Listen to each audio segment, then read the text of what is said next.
एक मर्तबा हज़रत मूसा अलैहिस्सलाम अल्लाह ताला से मुलाकात के लिए कोह तूर पर जा रहे थे।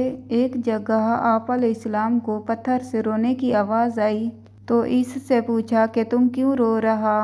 पत्थर कहने लगा कि मुझे अल्लाह का डर है कि कहीं क़यामत में अल्लाह ताला मुझसे भी जहन्नम में ना डाल दे। पत्थर को खदशा इसलिए हुआ होगा कि अल्लाह ताला ने कुरान मजीद में इरशाद फरमाया कि जहन्नम का ईंधन इंसान और पत्थर है। लिहाजा इस पत्थर ने कहा कि कहीं ऐसा तो नहीं कि अल्लाह ताला मुझको भी जहन्नम में ना डाल दे। अगर मैं भी इन जहन्नमी पत्थरों में रहा तो मेरा हशर भी बुरा होगा। इस बात को याद करके मैं रो रहा हूँ और कहने लगा कि आप अलैहिस्सलाम अल्लाह के पैगंबर हैं और कोह तूर पर अल्लाह से मुलाकात के लिए जा रहे हैं। आप अलैहिस्सलाम मेरे हक में सिफारिश कर दीजिए। हज़रत मूसा अलैहिस्सलाम ने उसे तसल्ली दी और कहा कि मैं इस वक्त अल्लाह के दरबार में जा रहा हूँ, अल्लाह से दुआ करके तेरी बख्शिश करा दूंगा। आप अलैहिस्सलाम कोह तूर पर पहुँचे तो अल्लाह से बातें करने लगे। इन बातों के दरमियान हज़रत मूसा अलैहिस्सलाम इस पत्थर को भूल गए कि जब वापस आने लगे तो अल्लाह ने कहा कि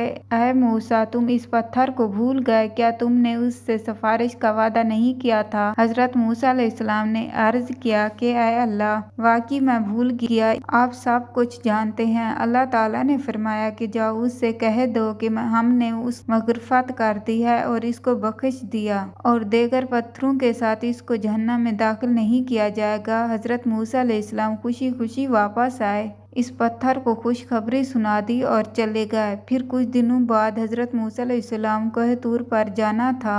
इसी रास्ते से जा रहे थे कि देखा वो फिर भी रो रहा है। हज़रत मूसा अलैहिस्सलाम कहने लगे कि मैंने तुझको खुशखबरी सुना दी थी और अल्लाह का पैगाम बता दिया था कि अल्लाह तुझको जहन्नम में दाखिल नहीं करेगा, फिर अब रोने की क्या बात है। पत्थर कहने लगा कि ऐ मूसा, इस वक्त अल्लाह के खौफ और डर की वजह से रो रहा था और अब अल्लाह की मोहब्बत में रो रहा था कि जिस अल्लाह ने मुझे ऐसी नेमत अता की है, क्या इसकी मोहब्बत में मुझे रोना नहीं चाहिए। वो दरअसल अल्लाह के खौफ का नतीजा होता है। हम कितनी नेमतें खाते हैं लेकिन क्या अल्लाह की मोहब्बत दिल में समाई है। अल्लाह के हुक्म के मुताबिक ज़िंदगी गुजारने का कोई जज्बा पैदा हुआ है। जानवर अल्लाह से डरे और पत्थर में अल्लाह का खौफ हो, लेकिन इंसान बेखौफ होकर ज़िंदगी गुजारे।